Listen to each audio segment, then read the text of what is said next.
Hi, I'm Ben Landers. Welcome to this episode of Growth Stories, the show where we interview business owners, entrepreneurs, and industry leaders to hear their perspectives and their insights to help you take your business to the next level. Now, there are three letters that hold a special place in the heart of every longtime Blue Corona employee, and that's IBP, Installed Building Products. The relationship between Blue Corona and IBP spans more than 10 years. In many ways, we've sort of grown up together as companies, but as you'll hear in this episode, one of us, IBP, has grown to an astounding level. In this episode, I'm joined by a very special guest and dear friend, Clifford Riehl. Kelly has been our original point. She was our original point of contact. She is the person most responsible for the IBP relationship. She's a linchpin, really a remarkable person. When we first started working with IBP, they were a smaller, family-owned, privately held company. Today, again, more than 10 years later, they have over 200 branches. They're a public company with more than 9,500 employees. And what's most remarkable, their growth, what they've achieved is, again, absolutely astounding. But what's most impressive to me is that they've done this without sacrificing who they are as a company, their culture, their values. In fact, one of the things that I think you'll hear from Kelly is that it's their steadfast commitment to who they are as a company, how they treat their customers, their employees, even partners, people like us in Blue Corona, is really a key to their success. So no matter where your business is in terms of growth or what your ambitions for it are, I think you're really going to learn a lot from Kelly and from this episode. So enjoy.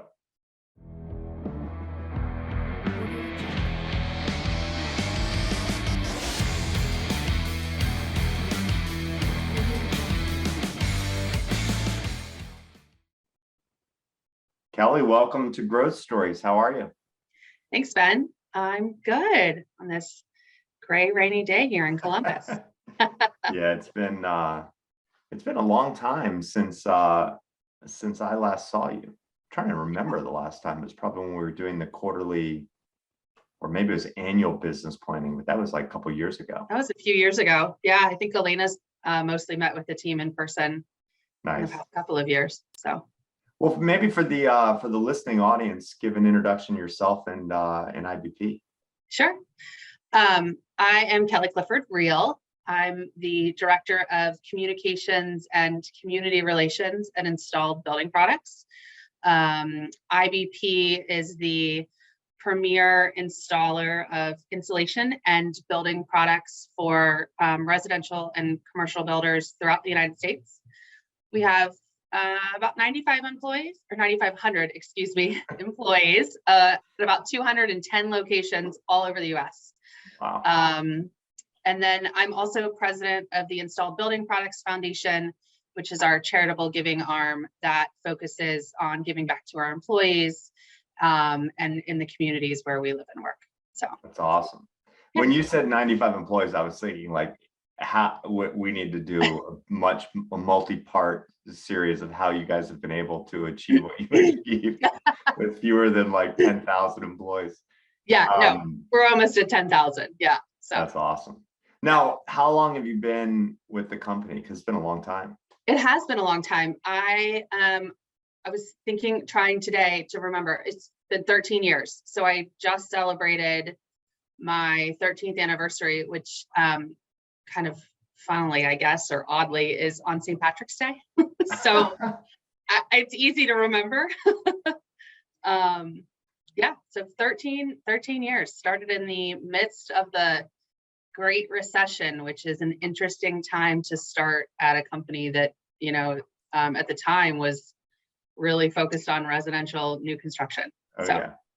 Well, and again, there are a lot of, our story together goes way back. I mean, I think it does. You were one of our early clients because the company was started in 2008. So, not that much longer, than the 13-year mark. And, and we've sort of grown up, one of us, grown up much more than the other.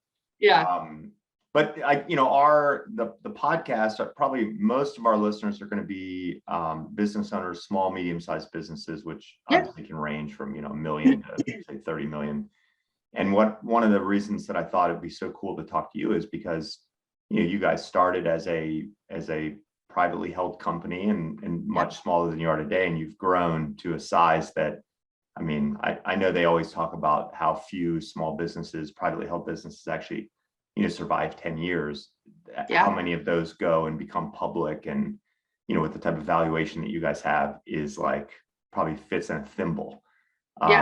So maybe go all the way back when you joined the company, sort of just generally speaking, how big was the company? And I mean, could you have ever imagined, like, after your first couple months or year there, if someone told you this is where we're going to be 13 years later?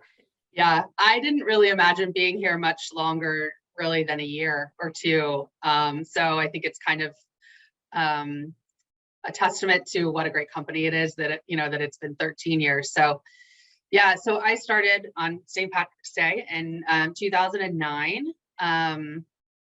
We we were a fairly small company at the time. We had maybe 25 or 30 branches, and we were really feeling the effects of the Great Recession and its impact on the home building industry. And so I started with the company to lead our event marketing program. We had, sort of in an effort to keep our branches open and an effort to keep as many of our employees employed during that really challenging time, they had launched a consumer-focused, a homeowner-focused side of the business called savewithinsulation.com. Oh my gosh. I hadn't even remembered that until right, savewithinsulation.com. And so the idea was that we would go use this national marketing effort to funnel business back to our branches, right? So we it was maybe 13 of us that were working on just kind of that effort. My background is in event planning. That's what I did from the time I graduated college until 2009. And so I actually had owned my own business previous to that, and it had also taken quite a hit because of the economy at the time. And so this was kind of a great opportunity where I thought, well, I'll come in and be here for a couple of years and do this for them, and then go back to, when things get better, I'll go back to my own business. And so my job was to develop and roll out and implement a plan to market our business at home and garden shows in all of the markets that we operated. And so we did, in a period of 2 years, we did close to 500 home and garden shows, which is really interesting. I've actually done some of those. So I have, like, when I was working briefly for a home services company, we would go and set up the booth at those kind of things. So I kind of know, have nightmares. Yeah, it's like, Thursday, Friday, Saturday, Sunday, and you spend your whole day in an expo center at a fairgrounds or a little convention center or hotel or something. And you're just, and it's funny because I think people are there to look at, they're there to look at kitchens and these beautiful gardens. And here we were trying to convince you to install insulation in your home, right? Yeah. So we had to be really innovative with the way that we did our marketing and sort of, try and make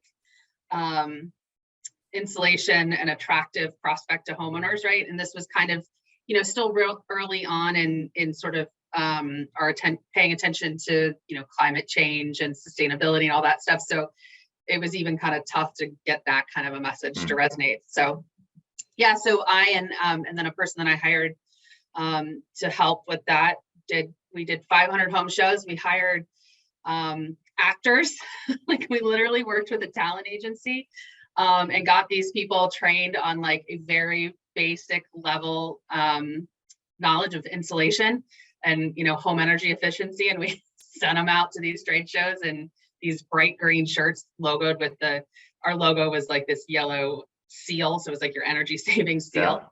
And we sent them out there to collect leads, And they did, we incentivized them, for every lead that you collect, you get $10. And then if it turned into an appointment, you got another $10 and all that kind of stuff. So then how did that evolve? I guess, how did that evolve?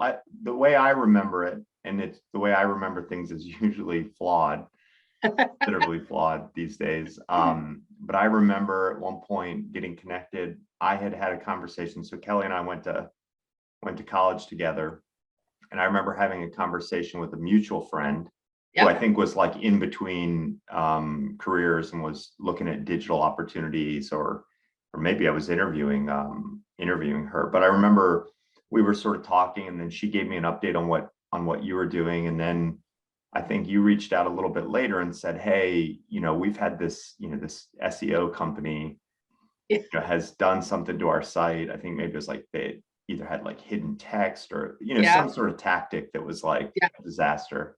Yep. And this was like so way back, SEO was still like, you're talking about having to convince, homeowners like about insulation and saving energy and stuff like that. And I think even in 2008, 9, 10, 11, most business owners had no concept of, making a few simple changes to the website, adding better content, et cetera, could all of a sudden you'd be ranking, organically in Google where you pay nothing, per click. They were like that. Why would that be? That's impossible. Right.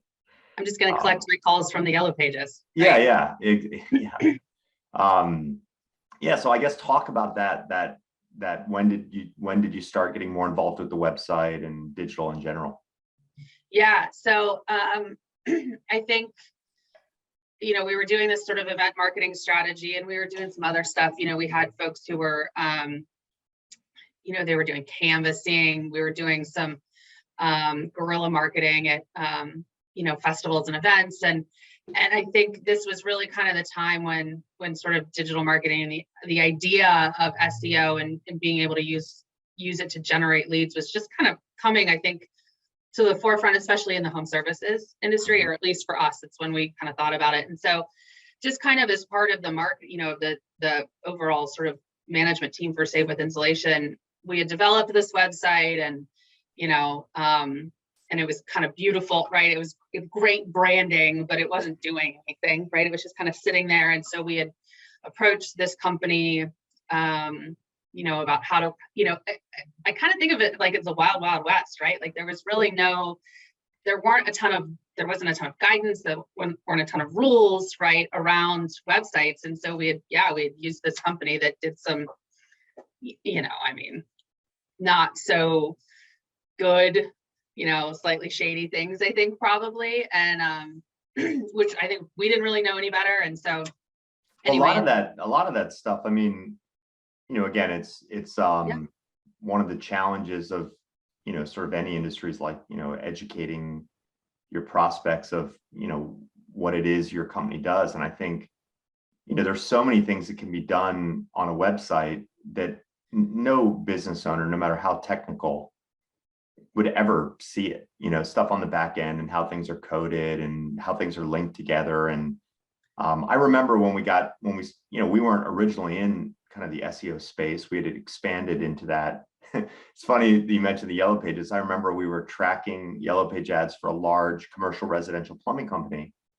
And the first year, we had all this data, and the owner of the business sat down with this family. It was like a big family-owned business. And they looked at the results and said, like, we're going to cancel $60,000 a month of yellow page advertising. Now I wasn't involved in the conversation in this, so they just blanket did it. And then he comes to me and says, hey, this is great. You've saved us all this money. It's incredible. But what do I do? What do I do now? Where am I going to spend that money? And I was like, well, I wouldn't be looking at where you're going to spend the money, but from a growth perspective, where can you get leads? And we started going through the inventory of, when's the last time you looked at the website? Do you do paid search? All that kind of stuff. But the long and short of it is that, I think that, there was no understanding of any of that kind of stuff. And to your point, there was no playbook. Google back then, they hardly had webmaster guidelines that were published. Yeah. So it was really sort of a, an industry being led by, all sorts of everything from like people that were really about like the user experience for the consumer. And if we do what's great for the consumer and make it legible for the search engine, we'll do well, versus, sort of the snake oil. Yeah. So it was nuts. And I think too, so we connected through that mutual friend. I think I actually like called you while you were on vacation. So I remember exactly where I was and thinking like, yeah. oh my gosh, this is right. And so, I think we, having kind of no clue what we were doing, we loved the idea that, there was a connection and a history between you and I, right? So we felt like there was a level of trust there. Mhm. And I think I remember you kind of presenting to me and to my boss, and going back to what you said about education and data, you were kind of the only business out of all of the ones that we were talking to, and we were trying to, figure out who we were going to go with, that was willing to educate us, right? And sort of talk to us about what you were doing and why you were doing it. But then you were also talking about the data, right? And talking about those tracking phone numbers and how they could, I remember we put a ton of those tracking numbers on a bunch of our yellow pages. And then we had those same conversations with our branch managers, and we were cutting, $50, $60, $70,000 a year of spend out of it. Yeah. So, I think that was kind of what attracted us. And that's kind of how the relationship started, right? Is we had this one website, and we knew we needed to generate a bunch of leads to keep our sales guys going, and they needed to be good quality leads, and we needed to be able to adjust them and play with them and figure out what was working and what wasn't. And it was really the data, I think, that you guys were able to provide for us, that helped us in those early lean years make good decisions. Well, I remember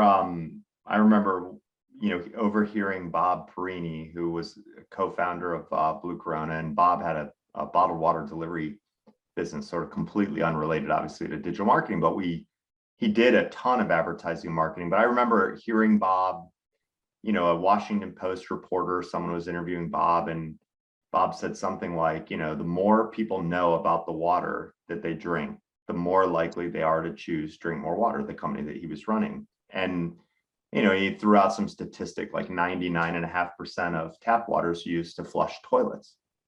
And when you think about it that way, you think about like, oh yeah, it makes sense that they're not going to purify it beyond a certain point if 99.5% of it is just flushed down. Never thought about it that way, but yeah. So I heard things like that. And I remember starting Blue Corona, and you sort of take the things that you heard, the best things from other companies you've worked for, and feel like, if this is going to be my company, I want to be really proud of it. And so I remember thinking the more we can teach people about marketing analytics and digital marketing and SEO, the more likely they will be to trust us and to use us. Of course, a lot of the small business owners like, I don't care about any of that stuff. Just get my website to rank number one. And it's like, you say that right now. And we know you don't want to be like a nerd SEO person, expert, but you need to know enough about it that, that you trust us.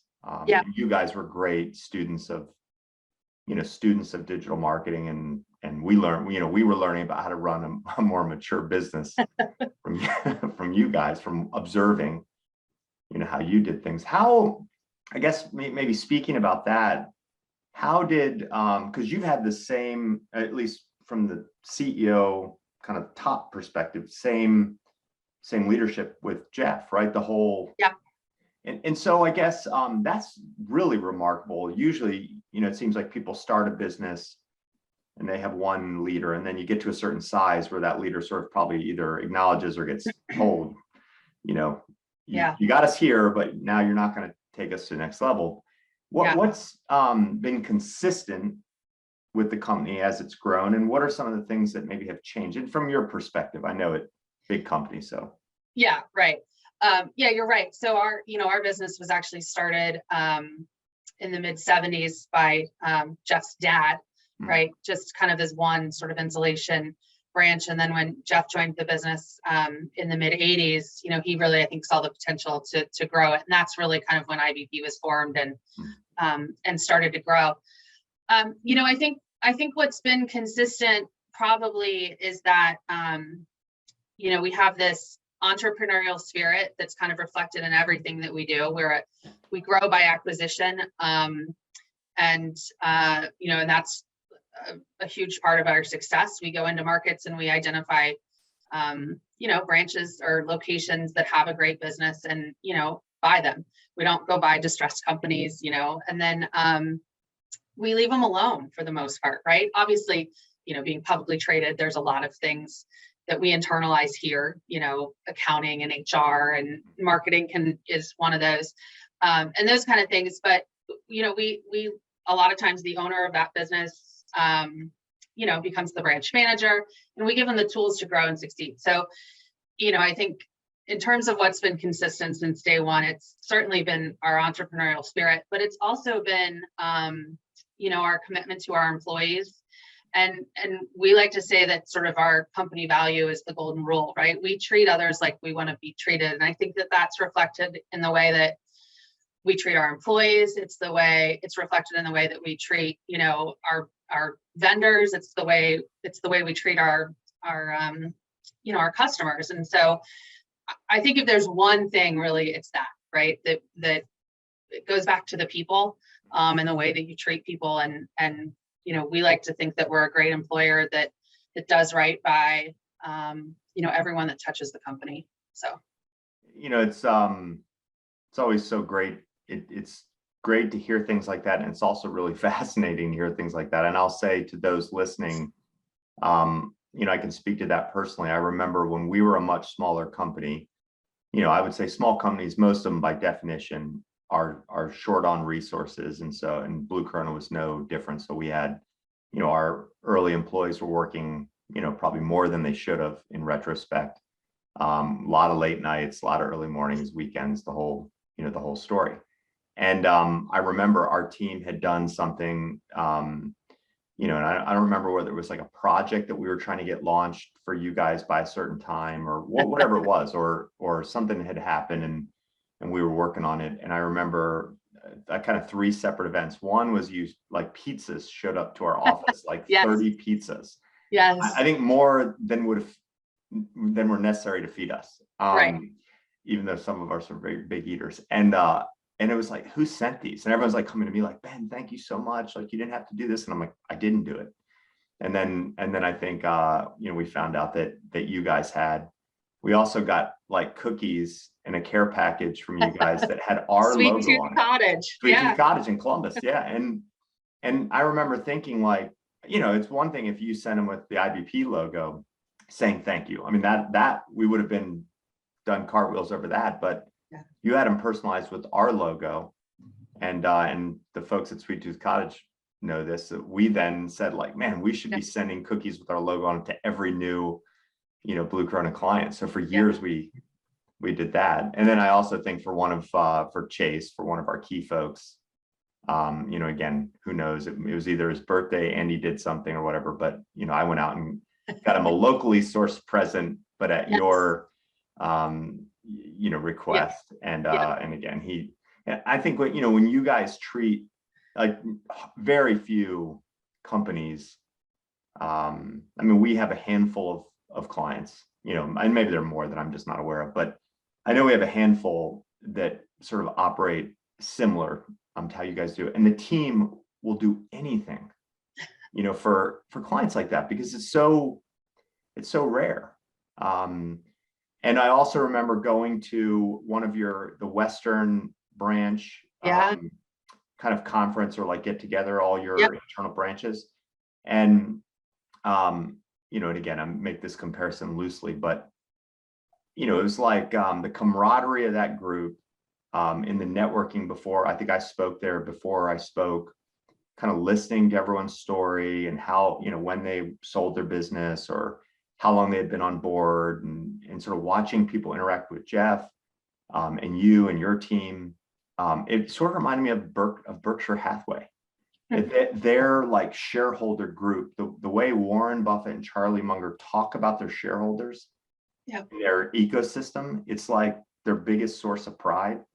And I just got that same feeling of like good people with other good people, kind of talk, walking the talk. And and again, as a vendor, when you see something like that, I appreciate how special it is, I guess. So I guess the lesson is to all the people listening is, I think when you're small, it's easy to sort of lead by fire. You always have issues, and it's easy to yell at vendors because it's like you've got too many things to do and not enough time to do it. But just recognize that I think every successful client that we have, like massively successful, it tries to take a page out of what you're describing. Yeah. And, I always talk about Blue Corona and some of our, our other key vendors as really are part of our IBP family. And that's how we talk about our company, right? Our branches and our employees, we're all part of the same family. We're all kind of, after the same goal. But I mean, I've been able in the 13 years to keep that since we've kind of developed this department. My department didn't exist before I was here. We didn't have a marketing department. We didn't have a communications department. I kind of built those up from scratch. But I've been able to keep my team really small and nimble here at our corporate office because of the strong relationships and the strong partnerships that we've been able to develop with our vendors. And Blue Corona is probably the top of that list, right? You're certainly the longest partner that I've had in this organization, which is kind of fun. And, you're just part of our family, right? So the idea of sending some cookies to you guys as a thank you for a job well done, or pizzas on what was a really long Friday evening and weekend, right? Like just was like, oh my gosh, they're going to the mat for us, right? And I don't know what to do. And they're, a couple 100 miles away. I can't go over there and be with them, but let's at least send them some food, right? Like, I don't know. Food makes everything better. So it really, food and alcohol generally solve a lot of problems. But that comes from our leadership team. It's not just Jeff, right? It's our COO and our, chief administrative officer and our CFO. They all have that same kind of ethos, and they're all aligned on that, right? And so for us to do something great for our employees, like, establishing the IBP Foundation, or just, to send our marketing team some pizzas, right? Like all of those kinds of things are supported and encouraged, which I think is important. It's an important lesson, like you said, right? Like treat those around you like you want to be treated. One, again, I think the thing that's like I used to say to our team, it's not complicated, but it's hard because your family, to kind of use that analogy, your family's there for you kind of no matter what. And so sometimes it's easy to sort of, you take it for granted. It's like, you're sending things to people where you're not sure that they're always going to be there for you, like you're trying to kind of, I don't know, but it's almost like a shortcut to building a relationship is, we'll send the new client cookie. We don't even know the new client yet. Right. And it's easy to then overlook the one that's been with you forever, that's loyal to it's like loyal to a fault. Yeah. And so building into the system, like never forgetting, those loyal clients that got you to where you are, that supported you, that, were a cheerleader for you, and it can never stop.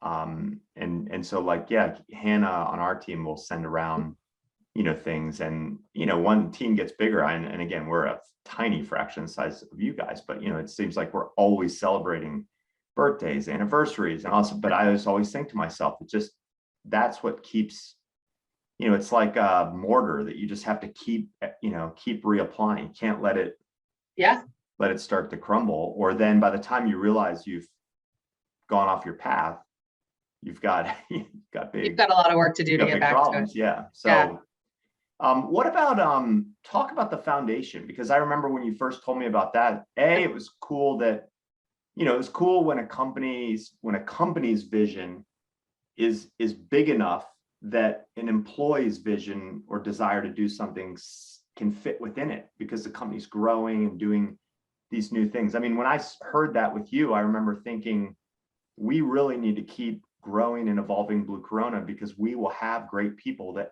have big aspirations and we'll have nowhere, they'll have nowhere to grow into. So talk about how that came to be. Yeah, so probably one of my proudest achievement at IBP is being a part of establishing this foundation. And so we had, I'll give you some backstory, but we have an employee program that we offer called Momentum on Up, or I think now it's called Truist Momentum. Anyway, it's a financial wellness tool. And we started offering it to employees because we were doing some focus groups about some other things. And, during the course of these focus groups, we heard things from our installers, right? Our folks who are actually going out and taking the product and installing it in the new homes or the commercial projects or whatever it is. And, we heard things like, I never learned how to build a budget, or, why would I save for retirement when, my parents are in their late 70s and they're still working 2 jobs, or, we kind of heard all of these things. And so we knew we wanted to make a change to that. And we wanted to try and help folks, right, and give them a little bit of a leg up. And so we rolled out this program, and it's, it's like 8 pillars of financial education. And then if you successfully complete the program, which essentially means you just go through all the pillars and you watch the videos and that kind of thing, then you get $1,000 incentive. And the goal is, one of the goals of the program is to establish an emergency savings account with, $2,000 in it. So our thought is, well, if we give you $1,000 cash, tax-free, right?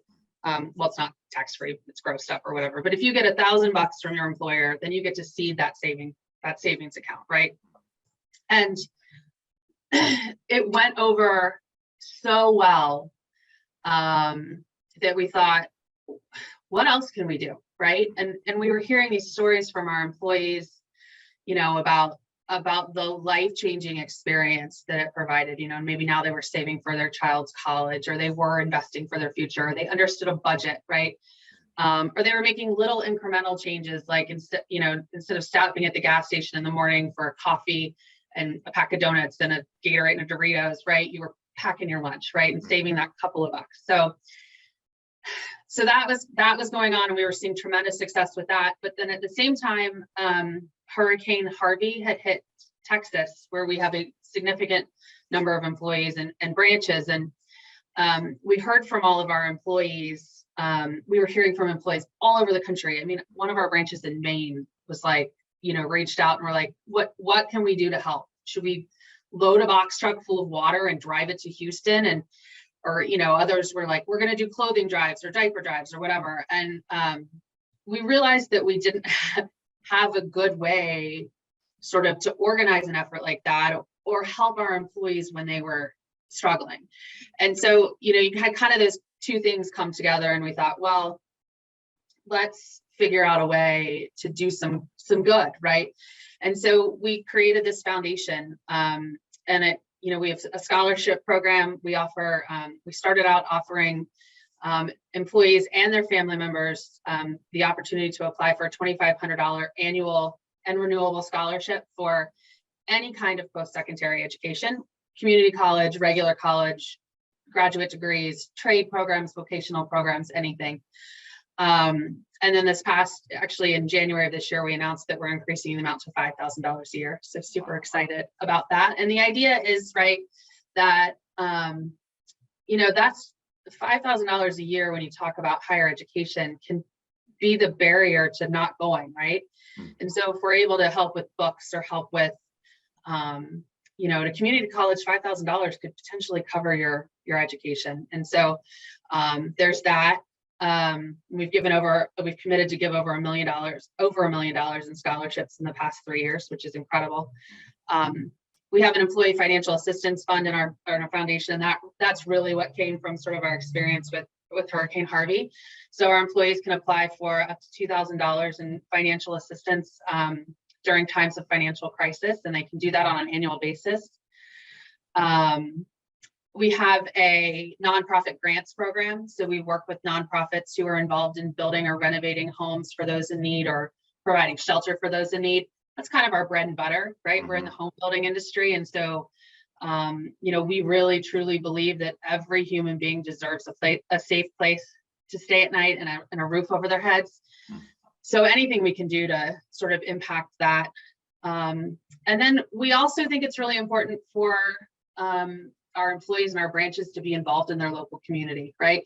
We're helping build communities because, we work with home builders. And so it's important for us to understand what's going on in those communities and to give back. And so we have a matching gifts program that allows our, employees to give in a manner in whatever way they want to, and we'll match that.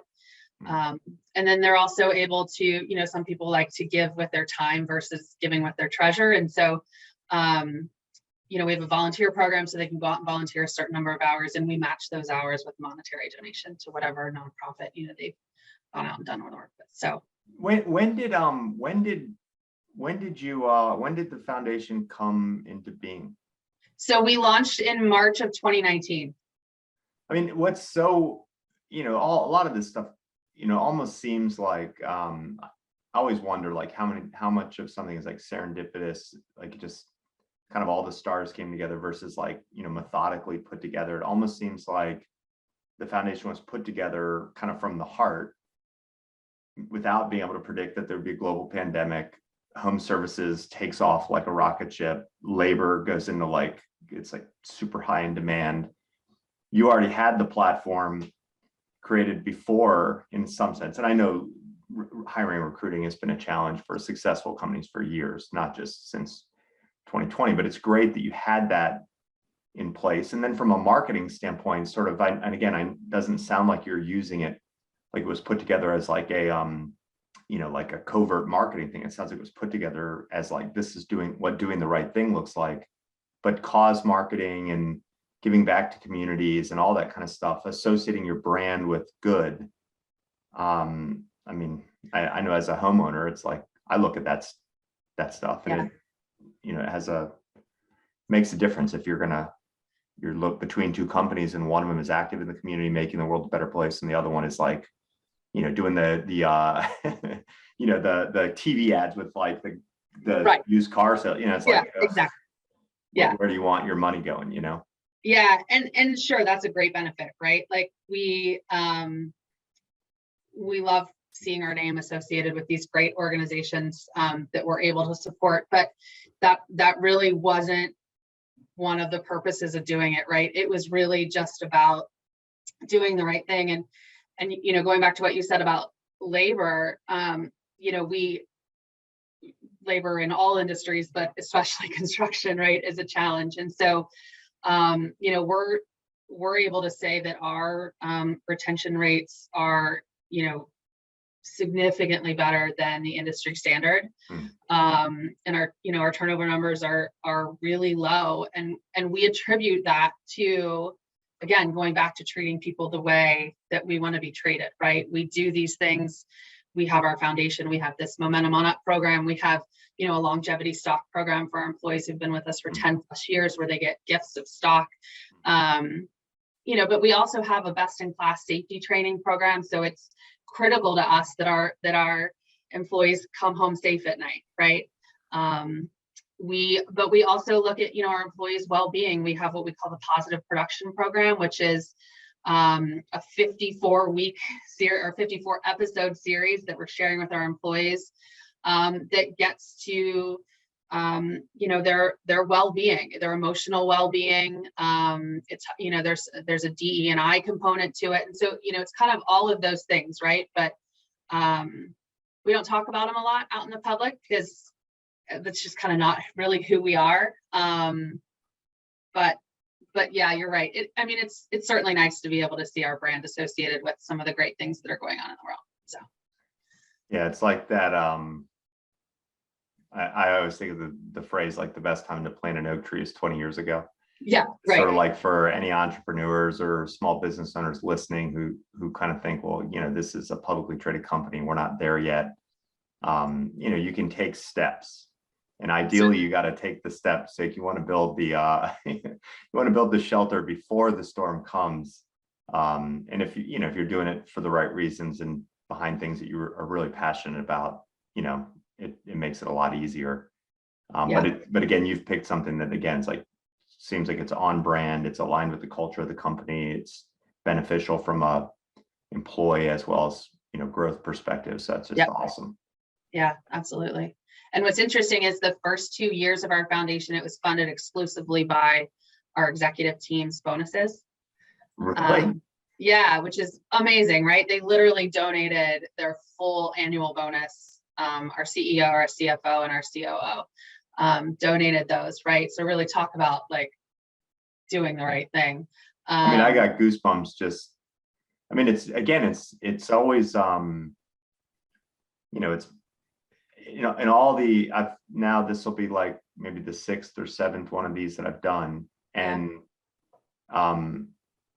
people will share different, anecdotes or tips or, if they're a marketer, they're talking about sort of the next generation of marketing or whatever. But the recurring theme in so many things is comes down to leadership and the culture of the company. And so, things like that, it's like so obvious, but it's also so rare.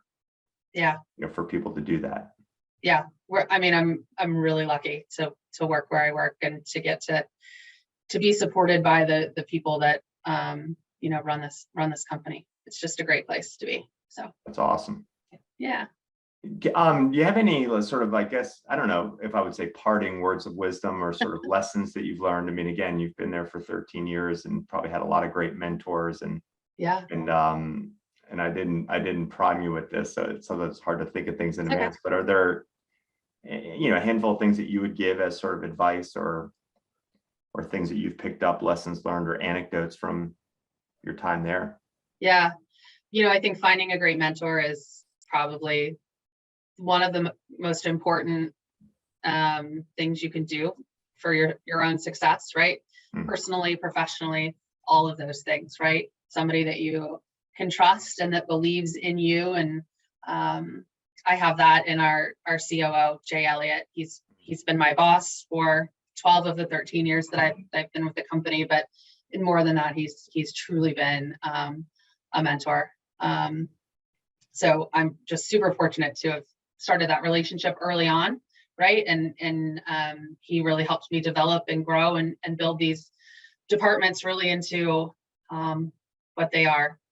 So certainly find a mentor. And I would say, I think don't be afraid to try, right? And fail and learn from and succeed, right? And don't be afraid to learn from all of those things and all of the experiences that come with it. And don't be afraid that if somebody says no to disregard that no and figure it out, right? And sometimes you have to be bold and do things to get the great results that you want, right? So it's two comments there. One is I think when I started my career, I was focused more on the companies than on who I would be working for. Mm-hmm. And then now that you mentioned, now that you say it that way, I think my life completely changed when I started looking at who will I be working for. Yeah. Like, the person, we could be a widget company. And, right. If you're working for the right leader, someone who can be that mentor to you and help you grow and challenge you and all that stuff. Yeah. We install insulation, right? Like, yeah. But and every matter. Business. Yes, and like when you say that, we had I remember we had a client that had a remodeling business and then started a dumpster company. Yeah. And the account manager at that time, who's no longer with Blue Corona, partly for this reason, but was really into the remodeling business because very sexy, beautiful kitchens and all this stuff, but really had no interest in the dumpster business. And when it all, we parted ways with the employee, and we were small enough that I was now like the interim account manager. Yeah. And I remember I was listening to the business owner saying, she was not into this part of our business. It was really frustrating, kind of demeaning about it, the whole thing. And I was saying, like, the interesting thing to me is that the dumpster business is more exciting to me from the scalability of it. High-end remodeling is like very challenging to scale because you're kind of the artist in the thing. And so so again, goes back to like every business. Like IBP to me is like endlessly fascinating, not because I'm obsessed with different types of insulation or anything, but just the business model is amazing. Yeah, exactly. And then the other thing I was going to say in terms of like of continuously trying is I remember when we were tracking advertising, even before starting Blue Corona, as the head of marketing, I was so afraid that if I kind of track it, it's going to be used to like, like, hey, you did 10 initiatives and only 3 worked. So you're not very good at this. But I remember Bob saying that every time we do a marketing test, we learn and sort of you put the results in this binder, and that becomes like your practical MBA. And then he joked around. He said, "Hey, look, and even when it doesn't produce the leads that we wanted, an acceptable cost lead, we got branding. So there's always say that all the time, right?" It was like you just chalk that up to branding. People say that's important. So right, yeah. So anyway, those are fantastic lessons. And again, we've loved watching you as a leader kind of evolve through the company, and your team gets the highest remarks from our team. So just love working with you guys. And well, the same is true for us. We, like I said, you've literally been my longest partner here at the company. So and it's kind of been fun to grow up together, right? We'll have to use that as an excuse to to celebrate, and that's that's not inviting myself over. I'll come up with something that we do. We love that. Guys. But you're part of our family, and we can attribute a good portion of our success to the work that we've done together, and some of the work hasn't been so successful, right? But we've really learned from it, right? And grown, and we've been able to accomplish these really great things. Well, and marketing, again, it's like sort of probably not in my best interest to say this as a marketer or someone running a marketing company, but when you're starting with a great business that again walks the talk and does the right thing and is focused on their customers and focused on their employees, doing the marketing is like polish, on an already beautiful thing. But when someone comes to us and they're you can tell based on their online presence that they're in need of help with how they're running the business. We're not going to be able to offset that, not in a sustainable way. So I think we've only been modestly successful because of you guys, because you're so awesome. So thank you so much for doing this, Kelly. I really appreciate it. This was great. It was so good to catch up.